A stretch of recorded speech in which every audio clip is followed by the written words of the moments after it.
नमस्कार। Study of government school channel में आपका स्वागत है। यूट्यूब चैनल में मैं अर्चना। आज मैं इससे पूर्व की वीडियो में क्लास 7 की पुस्तक से पर्यावरण अध्याय से दो वीडियो में मैं बहुत सारे प्रश्नों को हल की हूँ। अब इसमें आपका ये है 7 नंबर प्रश्न है, नहीं 8 नंबर प्रश्न है कि हम किन उपायों को अपनाकर पानी के खर्चे को कम कर सकते हैं। तो देखिए, हमारी कुछ बहुत सारी ऐसी हैबिट्स होती हैं जिसके कारण पानी का जो है खर्च अधिक हो जाता है। जैसे कि ब्रश कर रहे हो, नल खुला हो, बाल्टी लगा के हम किसी काम में नल खोल दें, बाल्टी लगा दिए ये और टब लगा दिए और चल दिए, तो ऐसी स्थिति में क्या होता है, पानी का हमारा खर्चा अधिक हो जाता है। तो इन सभी आदतों को जो है हमें क्या करना चाहिए, इन आदतों को छोड़ते हुए हमें अपने स्नान के समय ही बाल्टी या टब लगा के पानी भरना चाहिए और नल बंद करके स्नान करना चाहिए। ब्रश करने के पश्चात नल को ओपन करके हमें अपना माउथ वॉश करना चाहिए। ये सब कुछ हैबिट्स हैं, दैनिक हैबिट्स हैं जिन्हें हम अपना करके कुछ को छोड़ करके जल का बचाव कर सकते हैं। देखिए, और कुछ जो है जल को हम संरक्षण कर सकते हैं जैसे जल क्या है, अमूल्य है। इसके बिना पृथ्वी पर जीवन असंभव हो जाएगा। आज तो हम खरीद के पानी पी रहे हैं, पता नहीं नेक्स्ट पीढ़ी हमारी क्या करेगी।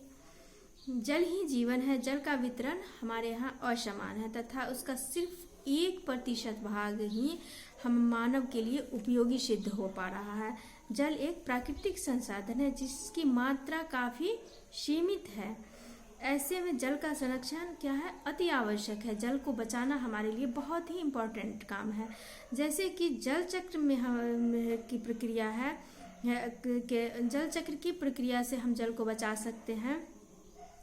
वर्षा मुख्य जल का एक बहुत बड़ा स्रोत क्या है, प्राप्ति का स्रोत वर्षा है। जल स्रोतों को प्रदूषित होने से हमें बचाना चाहिए। जल का विभिन्न प्रक्रियाओं से हमें संग्रह करने की कोशिश करनी चाहिए।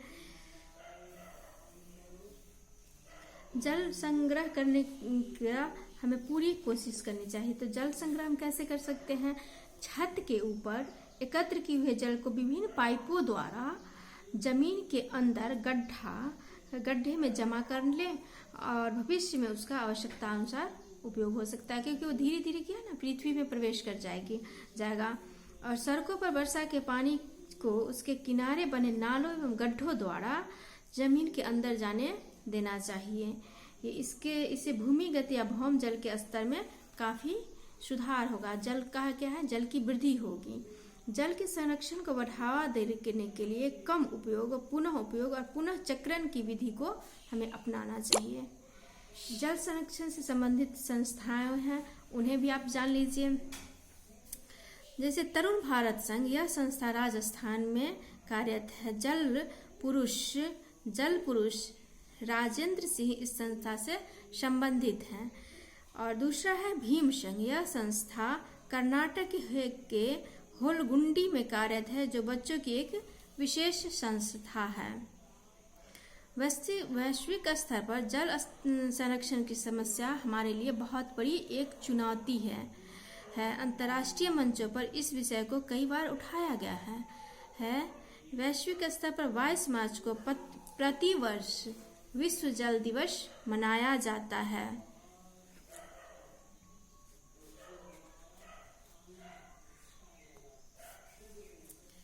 ठीक है, तो ये इस प्रश्न का उत्तर हो गया आपका।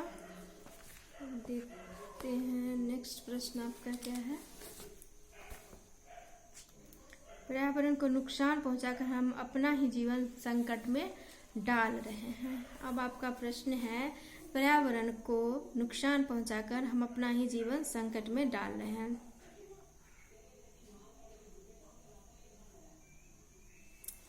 देखिए, पर्यावरण को जो है सो मनुष्य विभिन्न प्रकार से नुकसान पहुंचा रहा है।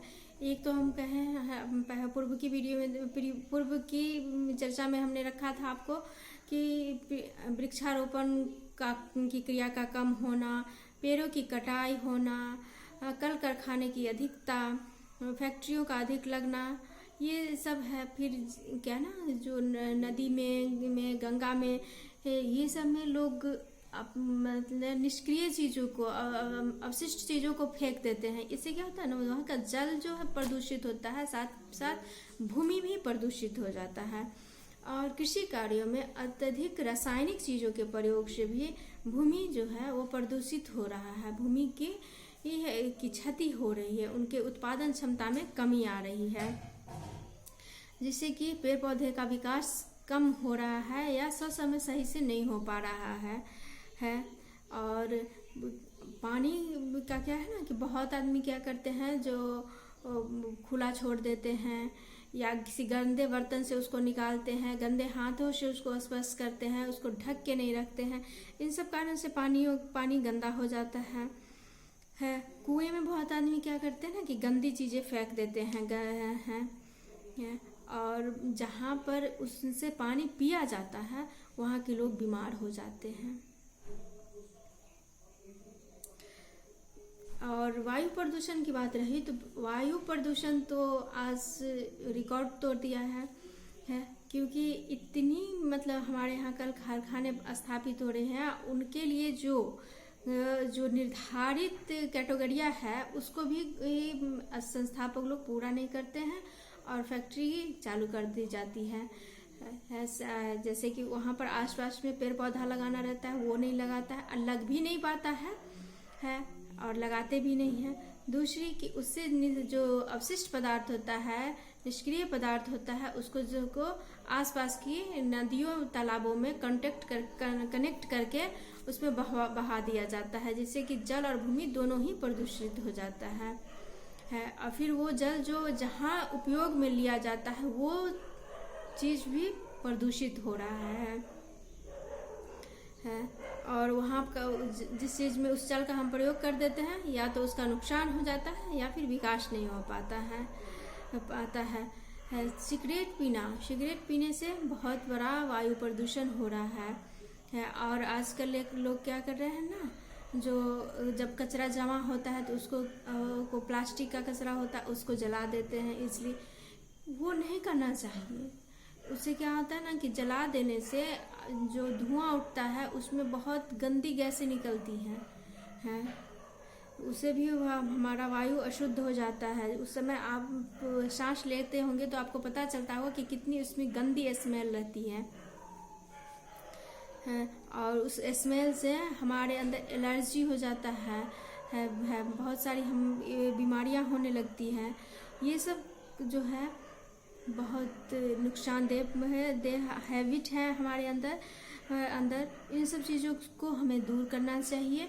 ये जल संरक्षण, जल शुद्धता, पर्यावरण को किसी प्रकार से हमारा हमसे नुकसान ना हो, इसका हमें हमेशा ध्यान रखना चाहिए। किसी भी चीज़ को जब तक वो यूज़ करने योग्य है तब तक यूज़ कीजिए, ये इसी में हमारा भलाई है। और इलेक्ट्रॉनिक संसाधन जो भी हैं वो एक गैस छोड़ती है। वर्तमान में हमारी सुविधा तो बढ़ जाती है पर वो क्या है ना, एक अलग पृथक गैस छोड़ती है जो कि पर्यावरण को नुकसान पहुंचाती है। तो इन सभी भौतिक संसाधनों का हमें कम से कम उपयोग करने की कोशिश करना चाहिए। हम प्रकृति द्वारा प्रदत्त संसाधनों का अधिक से अधिक उपयोग करें और उसमें अनुकूलन स्थापित करने की पूर्णतः कोशिश करें। तो पर्यावरण को नुकसान न पहुंचाने वाला जो आपका हम अपना जीवन में संकट डाल रहे हैं, ये क्वेश्चन आपका कंप्लीट हुआ। नेक्स्ट है आपका प्रातःकालीन बाल सभा में चर्चा। तो पर्यावरण संरक्षण है, वृक्षारोपण है, कटता जंगल घटता जीवन, ये सब है। इन सब को हम नेक्स्ट वीडियो में देखेंगे। तब तक के लिए बाय बाय।